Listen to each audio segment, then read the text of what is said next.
سورہ نمبر 33 الاحزاب۔ اعوذ باللہ من الشیطان الرجیم، بسم اللہ الرحمن الرحیم۔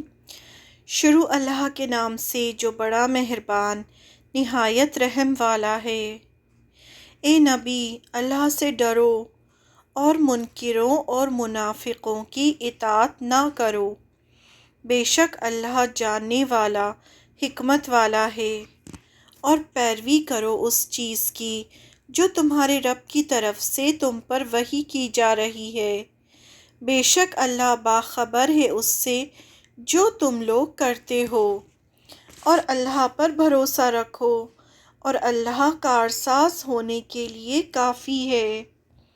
آیت نمبر 1 to 3 تھی یہ، اب آیت نمبر 4 سے۔ اللہ نے کسی آدمی کے سینے میں دو دل نہیں رکھے، اور نہ تمہاری بیویوں کو جن سے تم زہار یعنی طلاق دینے کی ایک صورت جس میں شوہر اپنی بیوی سے کہتا ہے کہ تم میرے لیے میری ماں کی پیٹھ کی طرح ہو، یعنی وہ اپنی بیوی کو اپنے اوپر حرام کر لیتا ہے۔ تم زہار کرتے ہو تمہاری ماں بنایا، اور نہ تمہاری بیویوں کو جن سے تم زہار کرتے ہو تمہاری ماں بنایا، اور نہ تمہارے منہ بولے بیٹوں کو تمہارا بیٹا بنا دیا۔ یہ سب تمہارے اپنے منہ کی باتیں ہیں، اور اللہ حق بات کہتا ہے اور وہ سیدھا راستہ دکھاتا ہے۔ منہ بولے بیٹوں کو ان کے باپ کی نسبت سے پکارو، یہ اللہ کے نزدیک زیادہ منصفانہ بات ہے۔ پھر اگر تم ان کے باپ کو نہ جانو تو وہ تمہارے دینی بھائی ہیں اور تمہارے رفیق ہیں، رفیق یعنی دوست۔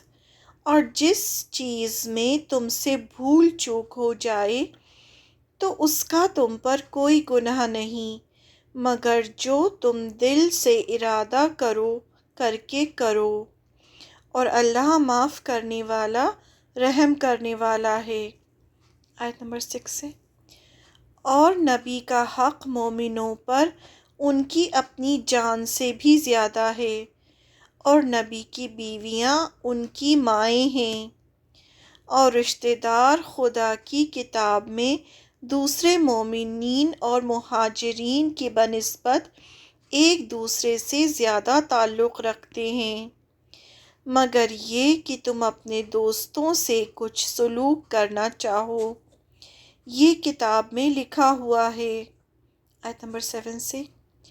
اور جب ہم نے اپنے پیغمبروں سے ان کا عہد لیا، اور تم سے اور نوح سے اور ابراہیم اور موسیٰ اور عیسیٰ ابن مریم سے، اور ہم نے ان سے پختہ عہد لیا تاکہ اللہ سچے لوگوں سے ان کی سچائی کے بارے میں سوال کرے، اور منکروں کے لیے اس نے دردناک عذاب تیار کر رکھا ہے۔ آیت نمبر 9 سے۔ اے لوگو جو ایمان لائے ہو، اپنے اوپر اللہ کے احسان کو یاد کرو۔ جب تم پر فوجیں چڑھ آئیں تو ہم نے ان پر ایک آندھی بھیجی، اور ایسی فوج جو تمہیں دکھائی نہ دیتی تھی، اور اللہ دیکھنے والا ہے جو کچھ تم کرتے ہو۔ جبکہ وہ تم پر چڑھ آئے تمہارے اوپر کی طرف سے اور تمہارے نیچے کی طرف سے، اور جب آنکھیں کھل گئیں اور دل گلوں تک پہنچ گئے، اور تم اللہ کے ساتھ طرح طرح کے گمان کرنے لگے، اس وقت ایمان والے امتحان میں ڈالے گئے اور بالکل ہلا دیے گئے۔ آیت نمبر 12 سے۔ اور جب منافقین اور وہ لوگ جن کے دل میں روگ ہے کہتے تھے کہ اللہ اور اس کے رسول نے جو وعدہ ہم سے کیا تھا وہ صرف فریب تھا، اور جب ان میں سے ایک گروہ نے کہا کہ اے یثرب والوں، تمہارے لیے ٹھہرنے کا موقع نہیں تو تم لوٹ چلو، اور ان میں سے ایک گروہ پیغمبر سے اجازت مانگتا تھا وہ کہتا تھا کہ ہمارے گھر غیر محفوظ ہیں، اور وہ غیر محفوظ نہیں، وہ صرف بھاگنا چاہتے تھے۔ یہ پوری جو جنگ احزاب ہوئی تھی اس کے بارے میں آیتیں ہیں ساری۔ اور اگر مدینہ کے اعتراف سے ان پر کوئی گھس آتا اور انہیں فتنے کی دعوت دیتا تو وہ مان لیتے، اور وہ اس میں بہت کم دیر کرتے، اور انہوں نے اس سے پہلے اللہ سے عہد کیا تھا کہ وہ پیٹھ نہ پھیریں گے، اور اللہ سے کیے ہوئے عہد کی پوچھ ہوگی۔ کہو کہ اگر تم موت سے یا قتل سے بھاگو تو یہ بھاگنا تمہارے کچھ کام نہ آئے گا، اور اس حالت میں تمہیں صرف تھوڑے دنوں فائدہ اٹھانے کا موقع ملے گا۔ کہو کون ہے جو تمہیں اللہ سے بچائے اگر وہ تمہیں نقصان پہنچانا چاہے، یا وہ تم پر رحمت کرنا چاہے، اور وہ اپنے لیے اللہ کے مقابلے میں کوئی حمایتی اور مددگار نہ پائیں گے۔ آیت نمبر 18 سے۔ اللہ تم میں سے ان لوگوں کو جانتا ہے جو تم میں سے روکنے والے ہیں، اور جو اپنے بھائیوں سے کہتے ہیں کہ ہمارے پاس آ جاؤ، اور وہ لڑائی میں کم ہی آتے ہیں۔ وہ تم سے بخل کرتے ہیں، بس جب خوف پیش آتا ہے تو تم دیکھتے ہو کہ وہ تمہاری طرف اس طرح دیکھنے لگتے ہیں کہ ان کی آنکھیں اس شخص کی آنکھوں کی طرح گردش کر رہی ہیں جس پر موت کی بے ہوشی طاری ہو۔ پھر جب خطرہ دور ہو جاتا ہے تو وہ مال کی حرص میں تم سے تیز زبانی کے ساتھ ملتے ہیں۔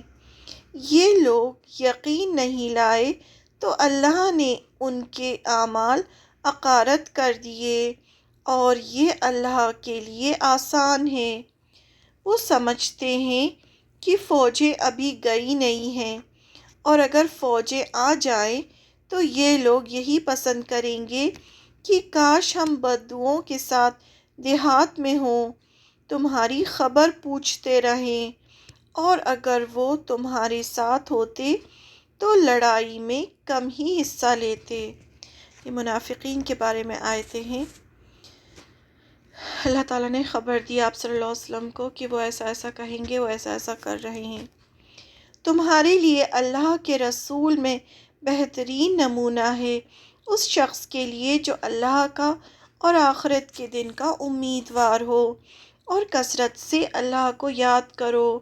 اور جب ایمان والوں نے فوجوں کو دیکھا وہ بولے یہ وہی ہے جس کا اللہ اور اس کے رسول نے ہم سے وعدہ کیا تھا، اور اللہ اور اس کے رسول نے سچ کہا، اور ان سے ان کے ایمان اور اطاعت میں اور اس نے ان کے ایمان اور اطاعت میں اضافہ کر دیا۔ ایمان والوں میں ایسے لوگ ہیں جنہوں نے اللہ کے کیے ہوئے عہد کو پورا کر دکھایا، بس ان میں سے کوئی اپنا ذمہ پورا کر چکا اور ان میں سے کوئی منتظر ہے، اور انہوں نے ذرا بھی تبدیلی نہیں کی تاکہ اللہ سچوں کو ان کی سچائی کا بدلہ دے اور منافقین کو عذاب دے اگر چاہے یا ان کی توبہ قبول کرے، بے شک اللہ بخشنے والا مہربان ہے۔ آیت نمبر 25 سے۔ اور اللہ نے منکروں کو ان کے غصے کے ساتھ پھیر دیا کہ ان کی کچھ بھی مراد پوری نہ ہوئی، اور مومنین کی طرف سے اللہ لڑنے کے لیے کافی ہو گیا۔ اللہ قوت والا زبردست ہے، اور اللہ نے ان اہل کتاب کو جنہوں نے حملہ وروں کا ساتھ دیا تھا ان کے قلعوں سے اتارا، بنو قریظہ کی بات ہو رہی ہے، اور ان کے دلوں میں اس نے رعب ڈال دیا۔ تم ان کے ایک گروہ کو قتل کر رہے ہو اور ایک گروہ کو قید کر رہے ہو، اور اس نے ان کی زمین اور ان کے گھروں اور ان کے مالوں کا تمہیں وارث بنا دیا، اور ایسی زمین کا بھی جس پر تم نے قدم نہیں رکھا، اور اللہ ہر چیز پر قدرت رکھنے والا ہے۔ آیت نمبر 28 سے، اے نبی اپنی بیویوں سے کہو کہ اگر تم دنیا کی زندگی اور ان کی زینت چاہتی ہو تو آؤ میں تمہیں کچھ مال اور متاع دے کر خوبی کے ساتھ رخصت کر دوں، اور اگر تم اللہ اور اس کے رسول اور آخرت کے دن کو چاہتی ہو تو اللہ نے تم میں سے نیک کرداروں کے لیے بڑا اجر مہیا کر رکھا ہے۔ اے نبی کی بیویوں، تم میں سے جو کوئی کھلی بے حیائی کرے گی اسے دوہرا عذاب دیا جائے گا، اور یہ اللہ کے لیے آسان ہے۔ آیت نمبر 31 سے، اور تم میں سے جو اللہ اور اس کے رسول کی فرما برداری کرے گی اور نیک عمل کرے گی تو ہم اسے اس کا دوہرا اجر دیں گے، اور ہم نے اس کے لیے باعزت روزی تیار کر رکھی ہے۔ اے نبی کی بیویوں، تم عام عورتوں کی طرح نہیں ہو۔ اگر تم اللہ سے ڈرو تو تم لہجے میں نرمی نہ اختیار کرو کہ جس کے دل میں بیماری ہے وہ لالچ میں پڑ جائے، اور معروف کے مطابق بات کہو۔ آیت نمبر 33 سے، اور تم اپنے گھروں میں قرار سے رہو اور پہلے کی جاہلیت کی طرح دکھلاتی نہ پھرو، اور نماز قائم کرو اور زکوٰۃ ادا کرو، اور اللہ اور اس کے رسول کی اطاعت کرو۔ اللہ تو چاہتا ہے کہ تم اہل بیت سے آلودگی کو دور کر دے۔ اہل بیت آپ صلی اللہ علیہ وسلم کے گھر والوں کو کہا گیا ہے۔ اور تمہیں پوری طرح پاک کر دے، اور تمہارے گھروں میں اللہ کی آیتیں اور حکمت کی جو تعلیم ہوتی ہے اسے یاد رکھو۔ بے شک اللہ باریک بین ہے، خبر رکھنے والا ہے۔ آیت نمبر 35 سے، بے شک اطاعت کرنے والے مرد اور اطاعت کرنے والی عورتیں، اور ایمان لانے والے مرد اور ایمان لانے والی عورتیں، اور فرما برداری کرنے والے مرد اور فرما برداری کرنے والی عورتیں، اور راست باز مرد اور راست باز عورتیں، اور صبر کرنے والے مرد اور صبر کرنے والی عورتیں، اور خشوع کرنے والے مرد اور خشوع کرنے والی عورتیں، اور صدقہ دینے والے مرد اور صدقہ دینے والی عورتیں، اور روزہ رکھنے والے مرد اور روزہ رکھنے والی عورتیں، اور اپنی شرمگاہوں کی حفاظت کرنے والے مرد اور حفاظت کرنے والی عورتیں، اور اللہ کو کثرت سے یاد کرنے والے مرد اور یاد کرنے والی عورتیں، ان کے لیے اللہ نے مغفرت اور بڑا اجر مہیا کر رکھا ہے۔ یہ آیت نمبر 35 تھی سورہ الاحزاب کی۔